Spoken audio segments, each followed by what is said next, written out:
इसे मार नहीं सकता, और जाति से ब्राह्मण है, मारा तो बहुत बड़ा अपराध लगेगा। इसे ऐसा दंड दो ये मरे भी नहीं और इसे मृत्यु पल पल मिलेगी। इसे क्या दंड देना चाहिए? भगवान बोले इसके मस्तक से मणि निकाल लो, ये मणि जब निकलेगी रक्त बहेगा, निरंतर ये रक्त बहता रहेगा, इसे याद दिलाएगा मैंने क्या पाप किया है।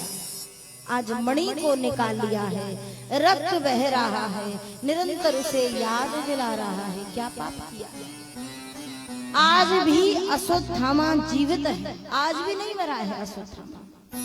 आज भी कोसी कला में जो शनिदेव की झाड़ियां हैं, कोकिलावन में आज भी संतों को दर्शन होते हैं अश्वत्थामा उस झाड़ी में। आज भी जीवित है अश्वत्थामा, मरा नहीं है। प्रबल संतों को दर्शन होते हैं अश्वत्थामा के। अश्वत्थामा के मणि निकाली छोड़ दिया है, अश्वत्थामा को क्रोध आया है, ब्रह्मास्त्र छोड़ा है, जो कि ब्रह्मास्त्र अभिमन्यु की पत्नी उत्तरा के गर्भ को आज नष्ट कर रहा है। उत्तरा का गर्भ आज नष्ट होने को चला है। उत्तरा हाथ जोड़कर खड़ी हुई है, भगवान से पुकार कर रही है। उत्तरा बोली है, प्रभु निवेदन किया है, भगवान आप सदैव हमारे रक्षक रहे हैं। हमारे इस वंश का, पांडव वंश का यही एक बालक है जो कि आगे चलकर वंश बनेगा, इस वंश को चलाएगा। उत्तरा आज ये अगर मेरे गर्भ में मर गया, मुझे इस बात की चिंता नहीं है कि वंश कैसे चलेगा। चिंता इस बात की है हमारे वंश में आपका नाम कौन लेगा।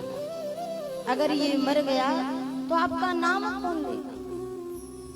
आज उत्तरा भगवान को पुकार रही है, पाहि पाहि महायोगे देव देव जगत्पते। बार बार विनती की है, पाहि पाहि महायोगे देव देव जगत्पते। हे देवादि देव, हे जगदीश्वरों के जगदीश, देव देव जगतपते, आप सबके मालिक हैं, हमारे रक्षक रहे हैं सदैव।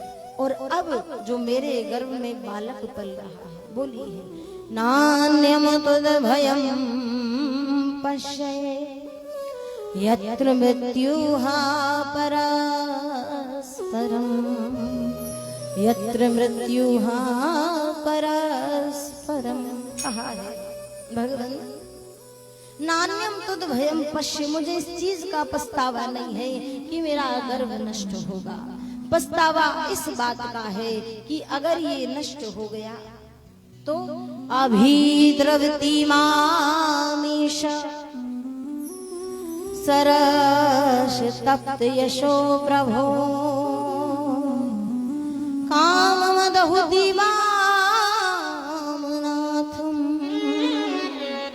मामे गर्भो निपात्यता, मामे गर्भो निपात्यता। उत्तरा बोली है, अभी द्रवती मामीशा, अगर ये बालक मर गया तो चिंता इस बात की है, प्रभु हे नाथ, कामम दहुति माम नाथम, हे मेरे नाथ, अगर मेरी कोई कामना नहीं है, कामना सिर्फ इतनी है, कामम दहुति माम नाथम मामे गर्भो निपात्यताम, अगर ये मर गया मेरी पीढ़ी में, मेरे वंश में आपका नाम कौन लेगा। चिंता इस बात की है, कौन आपका नाम लेगा। आज भगवान खड़े होकर सोच रहे हैं, करूं तो क्या करूं, ये कैसा धर्म संकट आया है। अगर उत्तरा के गर्भ में भगवान जाते हैं तो जिसके गर्भ में जाते हैं वो माँ हुई, और वैसे उत्तरा भगवान की बेटी लगती है, क्योंकि उत्तरा कौन है, उत्तरा भगवान की बहन की बेटी बहू है। बेटी लगती है नाते में, गर्भ में जाते हैं तो भी। अब सोच, ऐसे भगवान धर्म संकट में पड़े हैं, सोच रहे हैं कौन सा रिश्ता निभाऊं, तुम्हें माँ कहूं कि बेटी कहूं, कहूं तो क्या कहूं। ऐसे केवल एक उत्तरा ही है जिनके गर्भ में भगवान गए हैं, बाकी किसी के भी गर्भ में भगवान कभी नहीं गए, केवल उत्तरा के गर्भ। जो महारानी कौशल्या है उनके भी गर्भ में भगवान नहीं गए हैं कभी भी, देवकी जी के गर्भ में भी भगवान नहीं गए, केवल एक उत्तरा ही है जिनके गर्भ में भगवान स्वयं गए हैं। धर्म संकट में प्रभु पड़े, देवी तू कैसी भक्त हुई है, तुझे माँ कहूं के बेटी कहूं, कौन सा रिश्ता है। आज भगवान सोच रहे हैं, देवी उत्तरा, ओ देवी उत्तरा, तुझे माँ कहूं या बेटी, तुझे माँ कहूं या बेटी, तुझे माँ कहूं या बेटी। भगवान मेरे है देवी, कहूं तो क्या कहूं, माँ कहूं के बेटी कहूं, कौन सा रिश्ता निभाऊं। आज भगवान भी धर्म संकट में पड़े, ऐसे भक्त हो कि भगवान को भी धर्म संकट में डाले, सोच रहे हैं। देवी उत्तरा, ओ देवी उत्तरा, तुझे माँ कहूं या बेटी, तुझे माँ कहूं या बेटी, तुझे माँ कहूं या बेटी। क्या कहूं, तुझे माँ कहूं कि बेटी कहूं, कहूं तो क्या कहूं। आज भगवान भूल गए हैं माँ और बेटी के रिश्ते को, भगवान ने रिश्ता निभाया है कौन सा, भक्त वत्सल का, भक्त का रिश्ता निभाया है। भगवान आज उत्तरा के गर्भ में गए हैं और अपने भक्त की रक्षा की है, क्योंकि आने वाले समय में परीक्षित जो होंगे भगवान के प्रबल भक्त होंगे, जो उत्तरा के गर्भ में, भगवान ने गर्भ में जाकर आज उत्तरा के गर्भ की रक्षा की है, चक्र सुदर्शन द्वारा अंगुष्ठ का रूप रखा है और आज उस बालक की रक्षा की है। धीरे धीरे समय बीता है, आज उत्तरा के गर्भ से बड़े ही सुंदर बालक का जन्म हुआ है, जिसका नाम रखा गया है परीक्षित। बोलिए परीक्षित जी महाराज की जय जय श्री।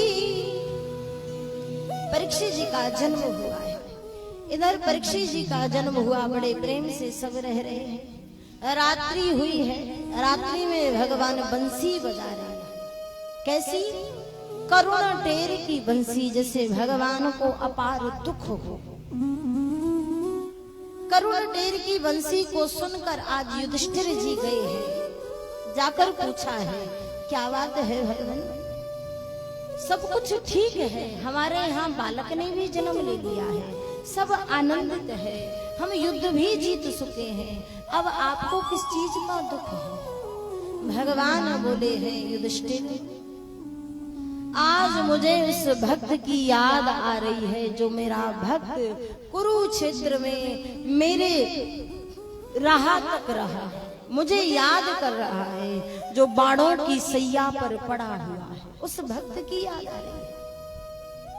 सुबह होते ही भगवान चल दिए। जैसे ही भगवान चले हैं तो आज पितामह भीष्म जो बाणों की सैया पर लेटे हैं, आज भगवान को याद कर रही है। हे प्रभु, एकादशी का दिन है, इच्छा मृत्यु का वरदान है पितामह भीष्म को, गंगा जी के पुत्र है पितामह भीष्म, भगवान को याद कर रहे हैं। इति मति रूप कल्पिता वृतश्ता भगवती, सात्वतं पुंगवे विभोमनि, सात्वता पुंगवे विभोमनि। अंत से शुरुआत की है। इति मति रूप कल्पिता। भगवान मेरा अंत समय है, मैं प्राण त्यागने वाला हूँ।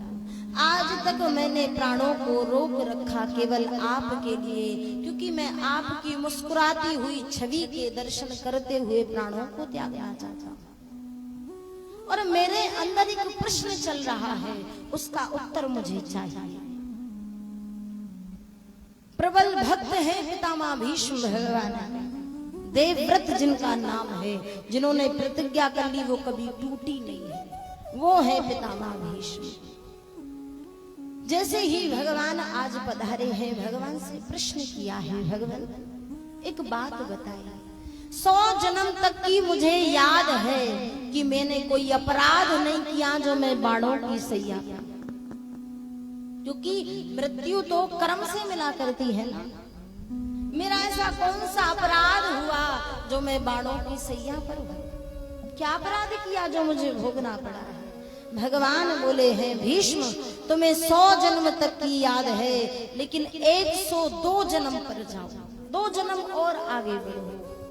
102 जन्म में तुम एक राजा हुआ करते थे, तुम लड़ने के लिए जा रहे युद्ध के लिए, तुम्हारे रथ के आगे एक सर्प आ गया, तुमने उसको बचाना चाहा, उठा के तुमने उसे फेंका, एक छोकरे के पेड़ पर वो टंग गया है, और छोकरे के पेड़ पर कांटे बहुत होते हैं।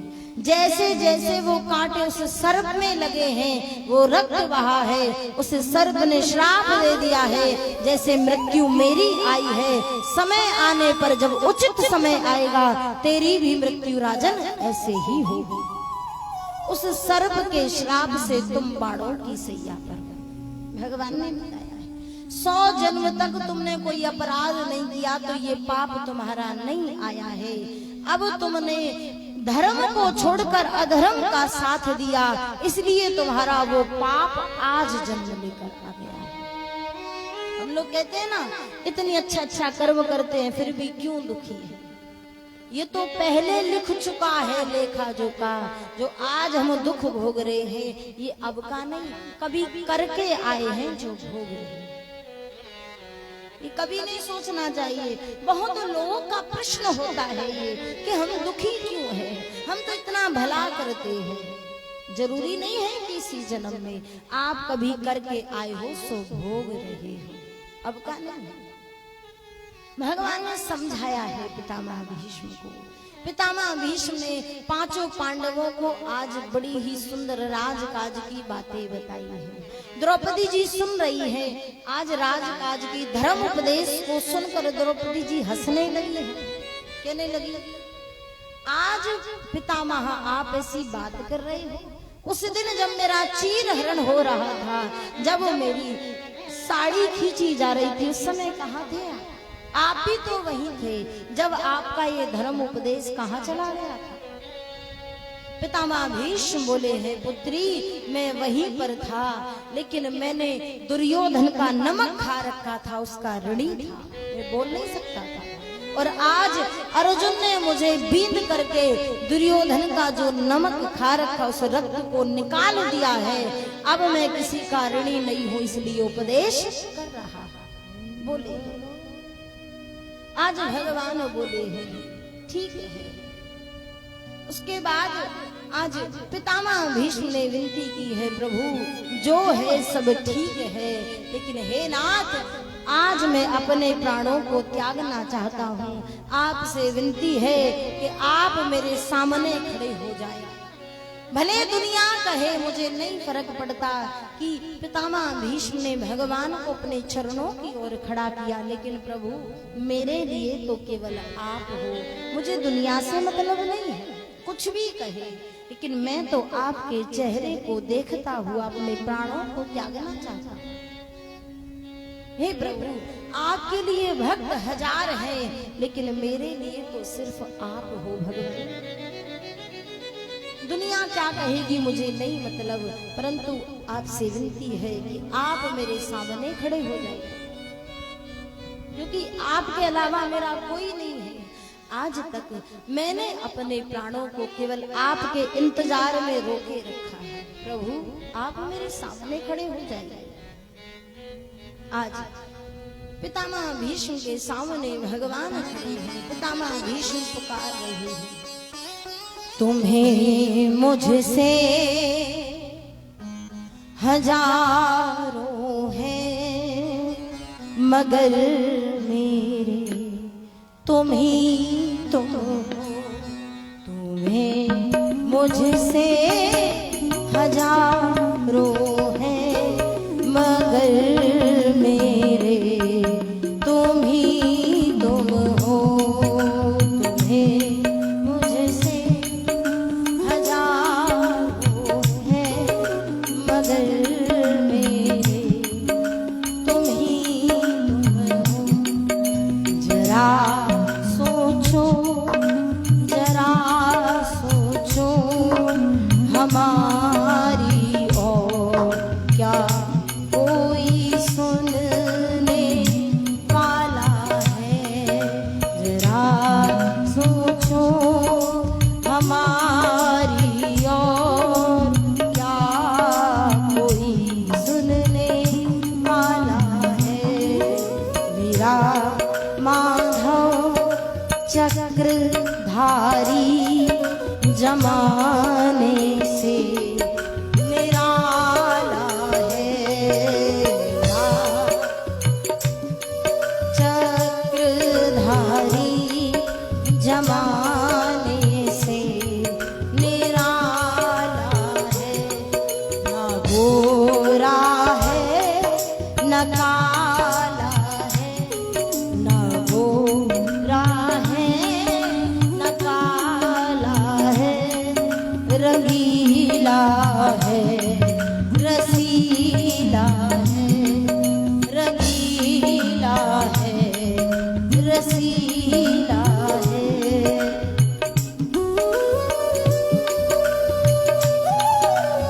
हर वो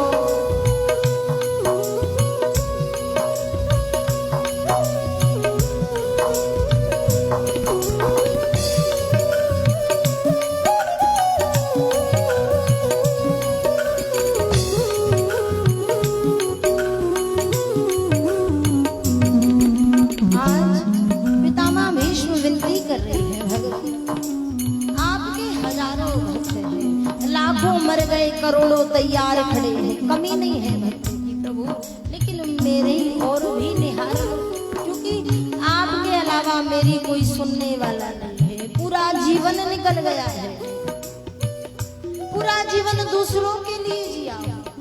आज आपसे विनती है, आप ही हो जो मेरी सुन सकते हो। प्रभु मुझे मत छोड़ो, मेरे सामने आ जाओ। मैंने बहुत कोशिश की, मैं अपने प्राणों को त्याग दूं, छोड़ दूं, लेकिन नहीं भूल पाया आपको। आज तक भी प्राण बाकी है, आप खड़े होंगे तभी प्राण जाएंगे। विनती करता हूँ भगवान, मेरे सामने आओ। निवेदन है, तुम्हें मैं भूल तो जाऊं, मगर भूले नहीं बनता। तुम्हें मैं भूल तो जाऊं, मगर भूले नहीं बनता, मगर भूले नहीं बनता। क्यों? बहुत कोशिश की है ऐसे ही प्राण निकल जाए, लेकिन बहुत चाह है तुम्हें भूल जाऊं, पर नहीं भूल पाया, क्योंकि तुम्हारी सावरी सूरत, तुम्हारी सावरी सूरत ने कुछ जादू सा डाला है। तुम्हारी सावरी सूरत ने कुछ जादू सा डाला है। रंगीला है रसीला है, ना गोरा है ना काला है, रंगीला। कैसे है ठाकुर? भगवान को हम देखें, कोई रंग है उसका? कभी देखा है उसे? कोई रंग है? नहीं है। केवल रस से भरा हुआ है। हर रंग में वो नजर आता है। हर रंग, जहां देखूं वहां तू ही तू है और कोई नहीं। जहां भी निगाह जाती है सोचता हूँ कितना सुंदर है, लेकिन फिर सोच बैठता हूँ जब ये इतना सुंदर है तो बनाने वाला कितना सुंदर होगा। हाथ में पहनी हुई अंगूठी की तारीफ दुनिया करती है, उस उंगली को भूल जाते हैं जिसमें वो पहनी हुई है। अरे वो उंगली जिसने बनाई है उसको तो सोचो। दिखावे की तारीफ दुनिया कर रही है, असल को भूल रही है। उसका कोई रूप नहीं है, कोई रंग नहीं है। दुनिया के आडंबर जब करते हैं तो डर नहीं लगता, लेकिन तिलक करते हैं, कंठी पहनते हैं तो समाज से डर लगता है। अरे उससे प्रेम करो तो पूर्णता से करो, भूल जाओ दुनिया को। लगन तुमसे लगा बैठे, जो होगा देखा जाएगा। लगन तुमसे लगा बैठे, जो होगा देखा जाएगा। तुम्हें अपना बना बैठे, जो होगा देखा जाएगा। तुम्हें अपना बना बैठे, जो होगा देखा जाएगा। और वो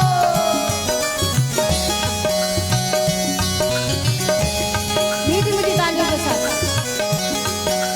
जिसको ठाकुर जी से प्रेम है, मीठी मीठी तालियों के साथ।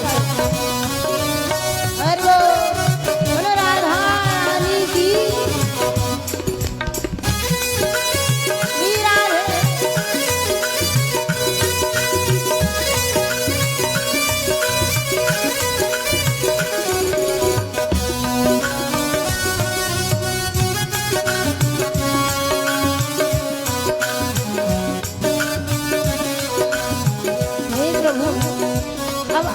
लगन लगा दी।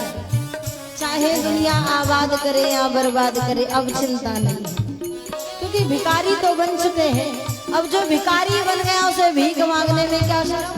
जब नाम ही भिखारी है तो शर्म किस बात की? वैसे भी संसार वाले कौन से रईस हैं, वो भी तो दिन रात मांगते ही हैं। हम तो फिर भी कभी कभार मांगते हैं, लेकिन संसार के तो सुबह उठते हैं और सोते हैं जब तक मांगते ही रहते हैं।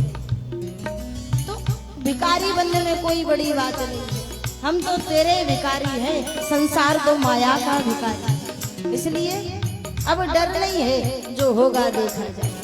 पहले डर लगता था, अरे कहीं भजन कर रहे हैं कोई क्या कहे, लेकिन अब डर नहीं है, क्योंकि ठान लिया है हम तो है ही भिखारी। क्योंकि पागलों को चिंता नहीं होती है तो कोई हमसे पागल कहेगा, क्योंकि हम तो पागल बने बैठे हैं। हमें नहीं डर है। जो स्वयं को मालूम हो कि मैं पागल हूँ तो दुनिया कितना भी पागल पागल चिल्लाती रहे, कोई फर्क नहीं पड़ता। हमने अब ठान चुके हैं। कभी दुनिया से डरते थे कि छुप छुप प्यार करते थे। कभी दुनिया से डरते थे कि छुप छुप याद करते थे।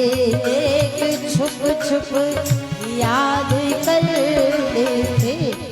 ये अब पर्दा हटा बैठे, लो अब पर्दा हटा बैठे, जो होगा देखा जाएगा। लो अब पर्दा हटा बैठे, जो होगा देखा जाएगा। लगन तुमसे लगा बैठे। किस किस को लगन लगी है बताओ जरा, एक बार बोल के बताओ। लगन तुमसे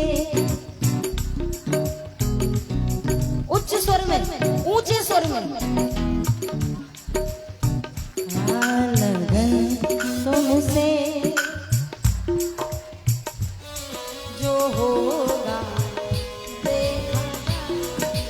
हाँ लगन तुमसे लगा बैठे जो होगा देखा जाएगा। लगन तुमसे लगा बैठे जो होगा देखा जाएगा। जो होगा देखा जाएगा। जो होगा देखा जाएगा। तुम्हें मुझसे हजारों है। तुम्हें मुझसे हजारों हैं मगर मेरे तुम ही तुम हो।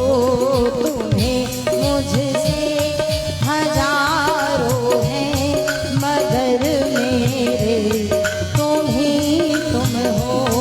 मगर मेरे तुम ही तुम हो। मगर मेरे तुम ही तुम हो। तुम्हें मुझसे हजारों हैं मगर मेरे तुम ही तुम हो। होंगे तुम्हारे लाखों भक्त लेकिन मेरे पास तो तू अकेला हीरा है। अगर तू चला गया तो हम कैसे रहें। तू ही एक अकेला हीरा है। ये हीरा कहीं खो ना जाए। जौहरी बर्बाद हो जाया करता है अगर इस हीरो को खोने देना। इस हीरे को संभाल कर रखें। ये हीरा अगर आ गया है तो कहीं खो ना जाए। दुनिया की चिंता ना करें। ये दुनिया तो करोगे तब भी बोलेगी, ना करोगे तब भी बोलेगी, शांत रहोगे तब भी बोलेगी। ज्यादा किसी से हंसो मुस्कुराओ, ज्यादा किसी से बात करो तो कहते हैं कहीं ना कहीं इसकी आंख जरूर लड़ी हुई है। हाँ अजीब तरीका है दुनिया का। अगर ज्यादा किसी से हंसो बोलो मजाक करो तो लोग कह बैठते कहीं ना कहीं ये जरूर लड़ाए बैठा है आपको। और अगर शांत रहो तो भी आप कहो बड़ा अभिमान है ये तो बोलता ही नहीं है। तो ना बोलो तो भी आफत और बोलो तो भी आफत। इससे तो जो मन में आए वो करो। केवल हरि को भजो बेधड़क होकर। ना किसी का डर ना किसी की चिंता। क्योंकि हमारा चिंता करने वाला तो बैठा है। किस बात की चिंता। हमें किस बात की चिंता। उसे चिंता हमारी है। हमारी नाव का माझी चक्र सुदर्शन धारी है। हमारी नाव का माझी बहुत बड़ा है इसलिए डर नहीं। आज पितामह भीष्म ने भगवान की सुंदर मुस्कुराती हुई छवि को अपनी बेटी बुद्धि रूपी बेटी को दान करके अपने प्राण त्याग दिए हैं। इधर भगवान द्वारिका को जाते हैं। कुंती जी ने विनती की है कृष्ण एक दिन रुक जाओ। आज कुंती जी के कहने पर भगवान रुकने लगे हैं। क्योंकि कुंती जी से कहा कुछ मांग बुआ। तो कुंती जी बोली है अरे मैं तुझसे क्या मांगू। देना ही चाहता है तो मुझे दुख दे दे। कृष्ण बोले हैं बुआ क्या मांग रही है दुख। क्या दुख से तेरा पेट नहीं भरा। जिंदगी भर तूने दुख ही लिया है अब और दुख चाह रही है। माँ बुआ सुख मांग। कहा नहीं कृष्ण ऐसे सुख का मैं क्या करूंगी जो आज सुख आया और तू मुझे छोड़कर चल दिया। तू द्वारिका के लिए चल दिया। जब तक मैं दुखी थी तू मेरे पास था इसलिए मुझे दुख दे दे। ऐसे सुख के सिल पर जो तेरो नाम भुला। वा दुख की बलिहारी जो तोहे पल पल याद करा। जो तोहे पल पल याद करा। कृष्ण ऐसा सुख नहीं चाहिए जो तुझसे दूर कर दे। मैं तो उस दुख की बलिहारी हूँ। दुख था पर तू मेरे साथ था तो दुख का मुझे आभास नहीं हुआ। ऐसा दुख तो मैं बलिहार जाती हूँ उस दुख पर जो मुझे तुझसे मिला दे। ज्यादा जीवन में दुख आए तो भगवान से शिकायत नहीं करनी चाहिए, उसका शुक्रिया करना चाहिए, क्योंकि दुख मिलेगा तभी हम उसके करीब जा सकते हैं। सुख में तो हम संसार में खो जाया करते हैं। जब जीवन में दुख आता है ना, तभी उसकी याद आती है, उसका शुक्रिया करना चाहिए। ये भगवान अपना बनाने का एक तरीका है। जीव को जितना दुख देते हैं उतना ही जीव भगवान के समीप जाया करता है, उसे शुक्रिया करना चाहिए। और हम उससे उल्टी बातें बोलते हैं। अरे दुख मिले तो शुक्रिया करो कि तूने अपने पास, भगवान हमसे ज्यादा प्रेम कर रहा है, अपने पास बुलाना चाहता है, इसलिए दुख दे रहा है। सुख में फूलो मती, दुख में रो मती। ध्यान रहे, सुख में ज्यादा आनंदित मत हो, दुख में रो मत, हर पल उसका शुक्रिया करो। राजी है हम जिसमें तेरी रजा है, राजी है हम, कुछ नहीं चाहिए प्रभु, जैसे तू राखे हम ऐसे रहने को तैयार हैं। आज कुंती जी ने स्तुति की है, कृष्णाय वासुदेवाय देवकी नंदनाय च नंद गोप कुमाराय गोविंदाय नमो नमः, गोविंदाय नमो नमः। कुंती जी ने स्तुति की। भगवान ने एक दिन और वास किया है हस्तिनापुर में, दूसरे दिन भगवान आज चले जाते हैं। द्वारिका को प्रभु चले हैं। इधर कुंती, गांधारी, धृतराष्ट्र आज दावानल में जाते हैं, भजन करते हुए भगवान में लीन हो जाते हैं। इधर युधिष्ठिर जी को मालूम हुआ है, अर्जुन ने जाकर गए हैं, अर्जुन द्वारिका जाकर पता लगा भगवान धरती से जा चुके हैं। अर्जुन आज भगवान के पर पौत्र ब्रज को लेकर आए हैं, साथ में बताया है युधिष्ठिर को कि भगवान आज धरती पर नहीं है। पांचों पांडवों ने विचार किया है, पांचों पांडव आज जो उनका पुत्र परीक्षित है उसको राज्य गद्दी देकर के, हस्तिनापुर का राज्य देकर और ब्रज को मथुरा का राज्य देकर आज पांचों पांडव द्रौपदी सहित हिमालय गमन की ओर चलते। हिमालय में आज 4 पांडव और द्रौपदी जी बर्फ में गल जाते हैं। हिमालय में केवल एक युधिष्ठिर नहीं गले हैं, क्योंकि जीवन में कभी झूठ नहीं बोला। एक उंगली गली है, क्योंकि एक झूठ बोला था श्री युधिष्ठिर जी ने, अश्वत्थामा मारा गया, इसके कारण एक उंगली गली है। शरीर सहित धर्मराज अपने लोक को गए। इधर आज परीक्षित जी बहुत ही प्रेम से राज्य चला रहे हैं। आज परीक्षित जी के मन में आई है कि क्यों ना मैं शिकार करने के लिए, मन में विचार आया है।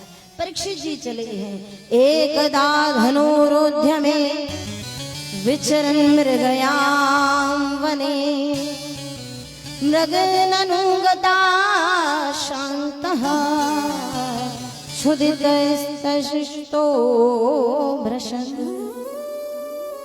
आज तुरंत ही जैसे ही मन में भाव आया है, एकदा धनुरुध्य में विचरन् मृगया वने, विचरण करने के लिए वन में जा रहे हैं। उससे पहले परीक्षित जी ने एक मुकुटशाला है जिसमें पूर्वजों के बढ़िया बढ़िया मुकुट रखे, वहीं एक सुंदर सोने का मुकुट है जो पापी जरासंध का मुकुट है।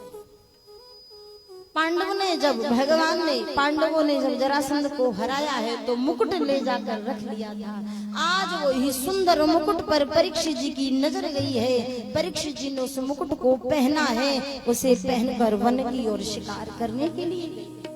वहां देखा है एक काला सा व्यक्ति जो है वो एक गऊ को और बैल को मार रहा है। जैसे ही गऊ और बैल को मारते हुए परीक्षित जी ने देखा है, तुरंत आवाज लगाई है, कौन हो तुम? ललकारा नृपराज ने तेग म्यान में खी, ओ हत्यारे गो बिचक समहल निशाचरनी। कौन है? ललकारा है, ललकारा नरराज ने तेग म्यान में खी। कौन है तू? इस प्रकार मेरे राज्य में आकर गौ माता को क्यों मार रहा है? क्योंकि जिस राज्य में गौ माता दुखी रहती है, जिस राज्य में गौ माता को मारा जाता है, वो राज्य विध्वंस हो जाया करता है, वो राज्य समाप्त हो जाया करता है। परीक्षित बोले हैं, कौन है?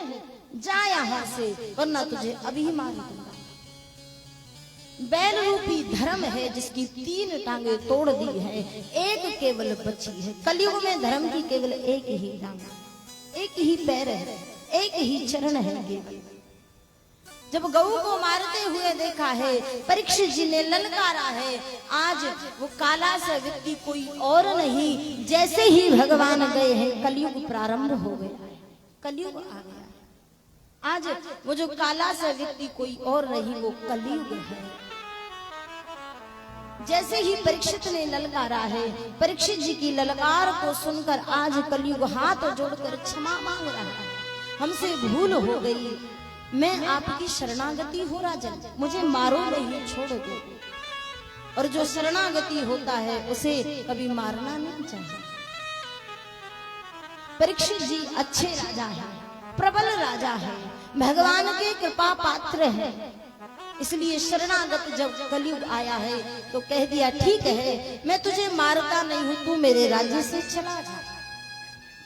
कलयुग बोला है, राजन आप कह रहे हो मैं चला जाऊं, लेकिन जाऊं तो कहां जाऊं, क्योंकि जहां तक भी मेरी नजर जाती है वहां पे आपका ही राज्य है, कहां जाऊंगा मैं इस राज्य को छोड़कर।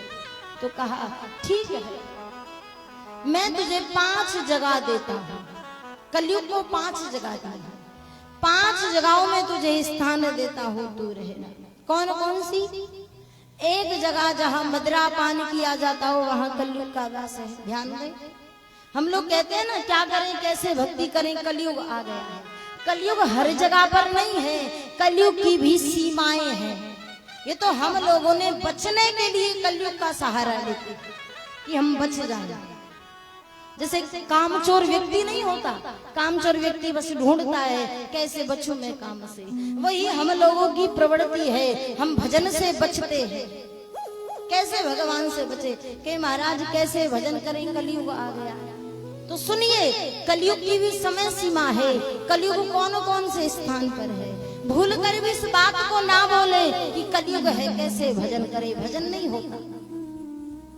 जहाँ मदिरा पान की जाती हो वहाँ कलयुग का वास है, जहाँ जुआ खेला जाता है वहाँ कलयुग का वास है, जहाँ वेश्या घर है वहाँ कलयुग का वास है, जहाँ ईर्ष्या है, कपट है, द्वेष है वहाँ कलयुग का वास है। इन 4 जगहों पर, 4 जगह जब कलयुग को दी है तो कलयुग बोल पड़ा है, राजन 4 जगह आपने ऐसे दी, अब 5वीं जगह कलयुग ने अपने मुख से मांगी है। 5वीं जगह राजन मुझे आप स्वर्ण में दे दीजिए। आज तुरंत जैसे ही तथास्तु कहा है, कलयुग आज मुकुट में, स्वर्ण के मुकुट में जाकर बैठ गया है। क्योंकि जो परीक्षित जी ने मुकुट पहन रखा है वो जरासंध का मुकुट है, सोने का मुकुट। पाप से कमाया हुआ सोना अगर इंसान पहनेगा तो दुखदाई हो जाएगा। कभी भी स्वर्ण पहनो तो नेक कमाएगा।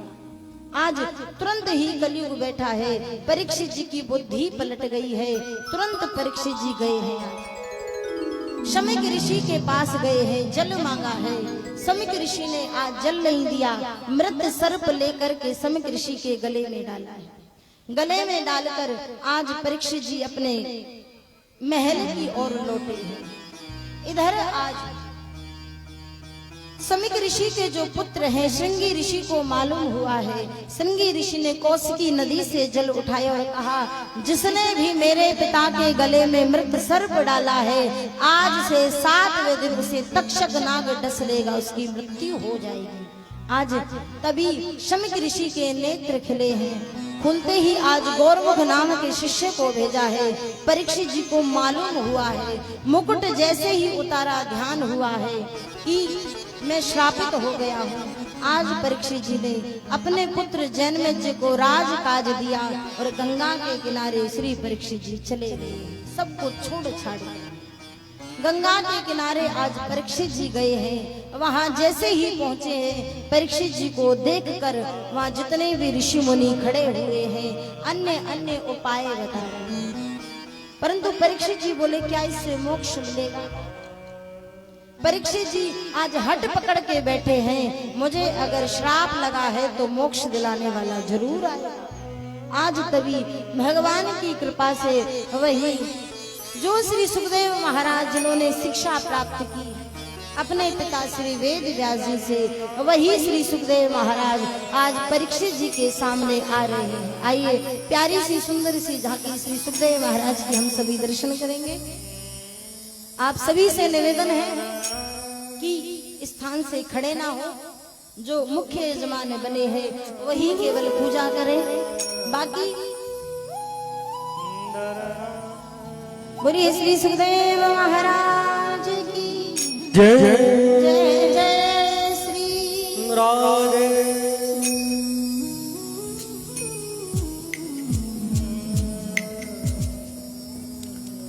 यं प्रव्रजन्तमनुपेतमपेतकृत्यं द्वैपायनो विरहकातरया पुत्रेति तन्मयतया तरवो विनेदु तं सर्वभूतहृदयं मुनिमानतोऽस्मि।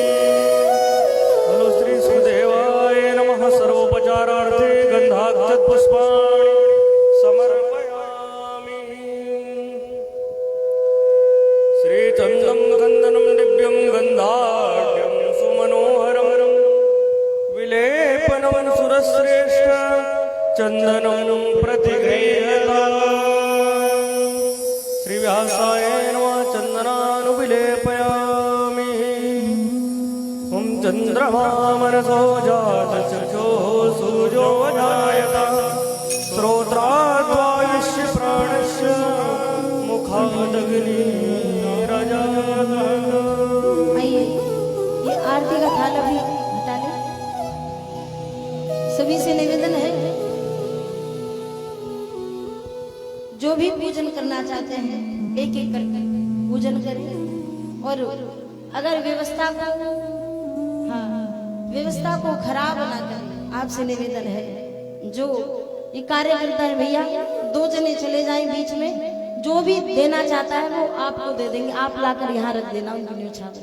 दो जने चले जाइए, एक इधर एक इधर।